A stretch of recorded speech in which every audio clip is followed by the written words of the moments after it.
All right. So first of all, thank you, Marcelo, Rafa, for this nice invitation. And I'm very happy that you finally start something that, for instance, in Italy, we started years ago. Very happy to know that patient association in Spain is very active, is very involved. I hope this is going to be the first event of many others in the future.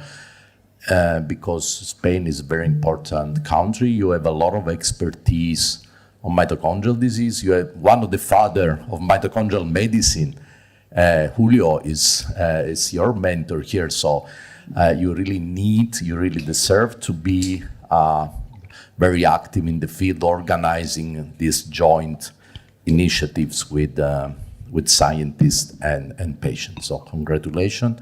Hopefully, it will be an annual meeting where we need to attend, Marcello. So you have always to invite us, of course.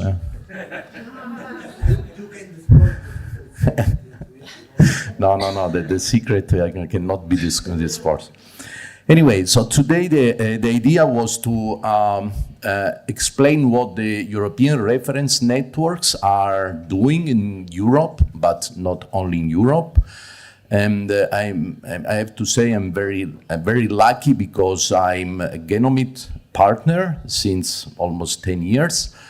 And I'm also the coordinator of the ERN activities for mitochondrial diseases in Europe. So I have I'm a good liaison person between politics and science in this moment, right?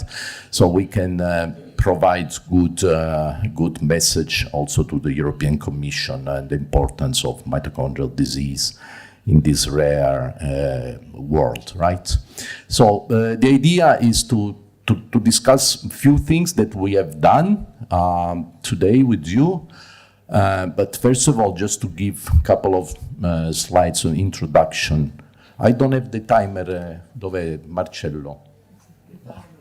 Okay, just tell me 5 minutes before when I have to finish. Bravo. So what are these European reference networks, right? They were established in March 2017 by the European Commission with a very specific goal, right? To try to tackle the complex and rare diseases, not necessarily neurological diseases, through the member states of Europe. In order to achieve a virtual network in a way that every patient with a rare disease in Europe can get the same diagnostic assistance, therapeutic assistance, all patients can be enrolled in clinical trials, all patients, wherever they live, they should receive the same care, no matter, again, where they live. So they were established almost 10 years ago, and they were created 24 different European reference networks. We do not have a specific European network for mitochondrial diseases. We have, however, at least 2 European network where there is a very strong activity in the field of mitochondrial medicine. I personally belong to the ERN NMD, which is the one that covers all the neuromuscular conditions.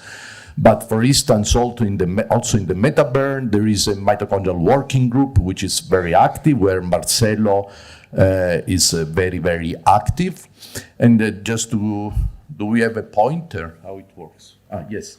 So just to give you an example, the ERN NMD, these are all the centers through Europe that are recognized excellent center by the European Commission, right? And now there is this virtual network that is operating in multiple neuromuscular diseases, including mitochondrial diseases. So a lot of activities are ongoing, and because the expertise on mitochondrial disorders belong not only to the ERN NMD, but also to the METABERN, but also the ERN covering the rare epilepsy, but also the ERN covering other rare neurological diseases. The European Commission established this inter-ERN mitochondrial working group 3-4 years ago that I'm leading and representing with Costanza Lamperti, the Euro NMD. But as you can see here, we have other experts in this group, including Professor Klopstock, who is in this room, including, no, that's it. I mean, Marcello is not part of this inter-ERN working group, but is very much involved in our activities. So we are doing a lot of things, but the main goal, besides science, which is important because without science we cannot discover new therapies, we cannot discover new phenotypes, we cannot predict the evolution of a disease. But besides science, the idea that is behind this ERN working group is to dialogue constantly with the societies, mainly the European Academy of Neurology, with patient advocacy groups, mainly the IMP, which is the umbrella of all mitochondrial advocacy groups where you also belong, the Spanish associations, in order to develop diagnostic pathways, in order to find treatment options through the entire Europe, but as I will show in the next minutes, also looking at the West and at the East, because at the end, mitochondrial disorders are not a problem of the European Commission, are everywhere. We have important American colleagues here, as Professor Prokish was mentioning at the beginning. We have strong collaboration with Japan, China, so we really need to have a unique approach to these diseases in order to have universal guidelines, proposal, ideas that can be applied not only in Europe, but also in the US and in Asia, in Japan, in China, etc.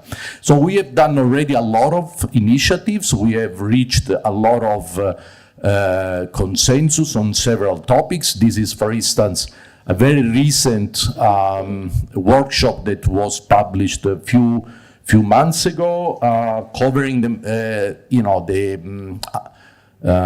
primary mitochondrial myopathy as a disease. And in this workshop, as I said, it's not a matter only of Europe, but it's a matter of the entire world. So we were also inviting Amel. I don't see you in the picture, but somewhere is Amel, Taraj. Micho Irano, of course, was there. So the idea is to, okay, we can use the money from the European Commission, but we want to build something that is not valid only for Europe, but we want to take care of the entire mitochondrial patient community in the world. But I'm not going to touch this topic today. So Marcello decided to talk about mitochondrial epilepsy and MELAS. So the first joint effort that I'm going to discuss is the mitochondrial epilepsy, right? I mean, we already learned a lot on mitochondrial epilepsy. It's very common in our patients. You know, between 20 to 50% of mitochondrial patients will develop epilepsy, right? Including status epilepticus, which is a very severe condition that mainly in children can be also lethal. We have a lot of enigmas, partially were already discussed in the previous presentation. I mean, it's not now, I don't want to do science in this presentation, but we know that not all mitochondrial disease will develop epilepsy in the same way. Some genes are more prone to cause epilepsy. Some phenotypes are more linked to epilepsy.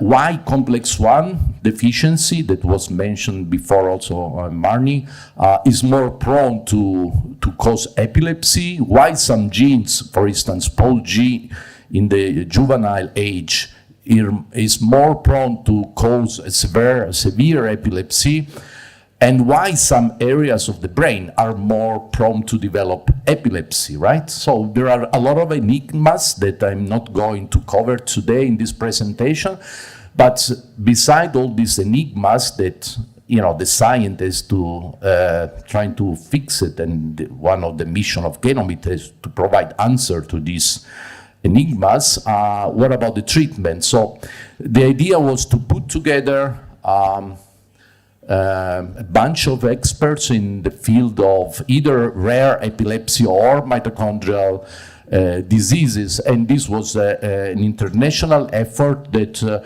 was endorsed by the ERN and by the European Commission, but was also endorsed by the European Joint Program that partially covered the cost of these meetings, because at the end these meetings are expensive, right? It's not possible to imagine to put together 30, 40 experts from America and Europe for a few days. It costs. Yeah, we need money to do this.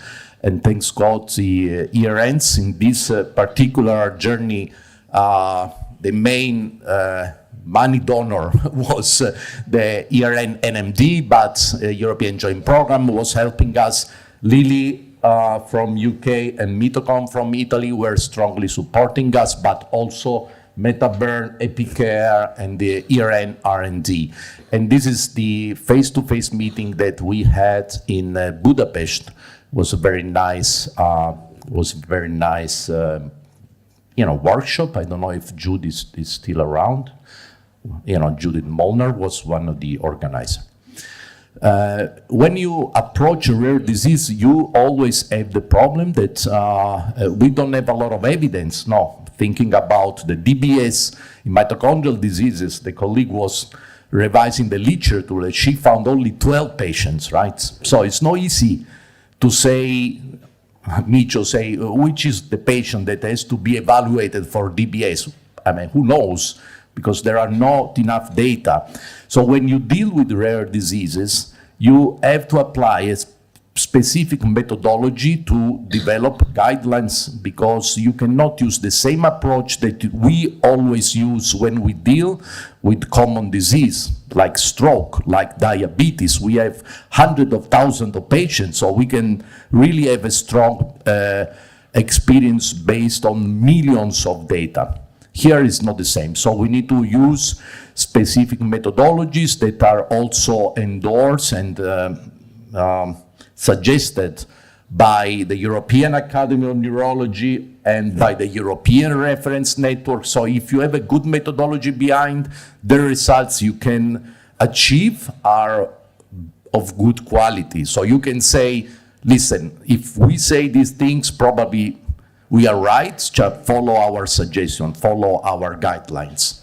So the methodology, I don't want to bother you with the methodology, but just to understand that when 25, 30 experts meet in a room, it's not just our personal experience, right? That tell us, okay, this drug is working in mitochondrial epilepsy, or this drug is dangerous in mitochondrial epilepsy. Our experience is important, but it's also important to know the literature, to know everything about specific drugs. That's the reason why all the experts, Manuel Schiff, who is also in the room, was involved, Costanza Lamperti, I don't know, Thomas Klopstock, but also a lot of people from the epilepsy. So we divided all the anti-epileptic drugs available in the market, and we studied all the single drugs deeply, applying a specific methodology that I'm not going to discuss, but we must be sure that when we study a specific drug, for instance, in this example is the topiramate, right? We must find all the available literature. We cannot make mistakes, I don't want to know that there are 12 papers with the DBS in mitochondrial disease, and then somebody raised the hand, look, I have published a series of 95 patients, and I was missing this paper, right? So you must follow a rigorous literature research strategy. And this is the strategy. You revise a lot of papers, you select the most important ones, you develop statements, you analyze. Very important issue in mitochondrial medicine, the toxicity of a drug. That there is a lot of disinformation some time, right? That every drug is considered toxic for mitochondrial patients. There is a lot of confusion in the literature. That's why another project that was an international project, this was not under the umbrella of the ERN, but it's still an important project where we analyze a bunch of drugs, and we came out with conclusion which drug is really dangerous, which one is not dangerous, and most of you probably use the tables that were published for patients available in the IMP webpage. So when you go around, you can tell the doctor who is not an expert on mitochondrial disease, look, these are the drugs that we can use, these are the drugs that we can use, but we must be cautious, etc. So the results were, at the end, we got this important publication that was published almost, probably more than 1 year ago, in the European Journal of Neurology, which is the journal of the European Academy of Neurology. And here you have a lot of nice tables. We are a little bit behind the translation in multi-language. We only have the translation in Italian. But for instance, this is one of the mission of you as a patient association, right? You should help us translating these tables, put in your website. So wherever you go, as a Spanish patient in Spain, and unfortunately you have a seizure, your child has a seizure, and you are in a little hospital with no experience of mitochondrial disease, you can use these tables, right? Because here we say how to treat patients with focal seizures, and we have a specific table for the adults, we have a specific table for the kids, and we consider children the one above 28 days of life. Okay, in the first 28 days, we follow, the physician should follow the international guidelines on epilepsy. Plus, it's quite rare to have epilepsy in the first 28 days, right? That's what neonatologist, pediatrician told us. Then we have the tables for generalized seizures, again in adults and children. We have the tables for myoclonic seizures in the children and adults. So basically, depending on the seizure you have always the first line therapy, the second line therapy, the third line therapy, etc. And very important also the table how to manage the convulsive status epilepticus, including the management in the community. So before going into the hospital, the patient, and I know that Marcelo is doing these things, unfortunately, when you have a diagnosis, you know that you may have seizures, you should be educated, because if your children or your adult brother will have seizures at home, you should already do something at home. You don't have to wait to go to the hospital, right? And so here we presented how to approach the convulsive status epilepticus from the very beginning, continuing in the hospital, etc. So this was one of the nice projects that were developed in the past 1 year ago. And then there is a second project which is now ongoing on MELAS, and we are going to focus our efforts on definition and management of this very severe mitochondrial disease, which is, the mitochondrial encephalopathy, lactic acidosis, and stroke-like episodes. This is a joint adventure endorsed by the Euro-NMD steering committee, and the coordinators here are Costanza Lamperti, that she will talk about MELAS in few minutes, and also Serenella Servidei from the University of Rome, and I'm being the coordinator of the ERNs, I have to be involved also in this organization.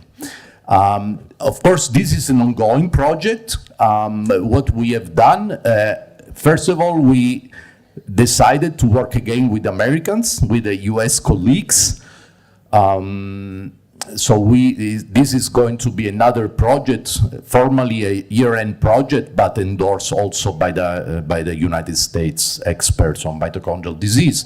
So we are already in a phase that we are going to analyze what is MELAS, because it's a another confusing area, at least in Italy. All patients with the common mutation 3243 in the mitochondrial DNA go around say, I have a MELAS. It's not true, because MELAS means encephalopathy, stroke-like episodes, epilepsy, status epilepticus. If you have the 3243, you may have only diabetes, only hearing loss. So this doesn't mean that you are affected by MELAS, okay? So we must revise this mentality of defining MELAS everything. What is a stroke-like episode? And most importantly, how we should manage a stroke-like episode, but also the cognitive impairment, psychiatric issues, headache, epilepsy, comorbidities, because frequently during the, mainly, not only during the acute decompensation, I'm almost finished, we have frequently also cardiomyopathy, gastrointestinal dysmotility during the MELAS, mainly during the acute decompensating phase of MELAS. So we have, again, fantastic mitochondrial working groups in place. Here we have more Americans than before, because we are going to have not only Amel, but we are going to have Mary Kay Koenig, who is also the president of Mitochondrial Medicine Society. We have Micho Irano, then Manuel Schiff, who is in the room, and a bunch of other experts. We are going to, actually we already did a systematic revision of the literature in all these topics. The first round of the data was analyzed, and now we are going to have the face-to-face meeting in November in Pisa, with Marcello is also involved, where hopefully we are going to have a consensus on definition and treatment of this devastating disorder. So this is just to show you where I live, the beauty city of Pisa, where we are going to meet in a couple of months. So in conclusion, I hope I gave a nice and clear overview of the importance of the European reference networks in the field of mitochondrial medicine, the importance that we are trying to do constantly as my mission from the very beginning, to work endorsed by the European Commission, but to work together with the United States, and hopefully soon, when I will have more money, if I will have more money, also work with China and Japan and Australia, other important countries for mitochondrial medicine. And even if we have low evidence, scientific evidence, and a few patients in selected mitochondrial disorders, putting together the experts and following a very serious methodology, we can provide solid statements and indication for therapy. And then, lastly, but not less important, everything is possible having the patient representative involved in all this workshop, in all these consensus meetings, because we need to know from the patient what is really important for you. It's not because we have a certain vision of the disease, but you live with the disease. So you are the one who should helping us understanding what is more important, what really need to be addressed for you, dear friends. I'm going to, this is my last slide. We are going to have the national meeting, right? In Italy, this is going to be, Costanza, I think the 15th annual meeting. So, at the beginning was very difficult, no money. The patient organization, Mitochondrial, was very little. But now it's growing, it's becoming now it's actually an international meeting with people coming from all over Europe, and it would be nice to have delegates from Spain as well in Pisa in January. And thank you for the attention, and happy to take some questions. Thank you.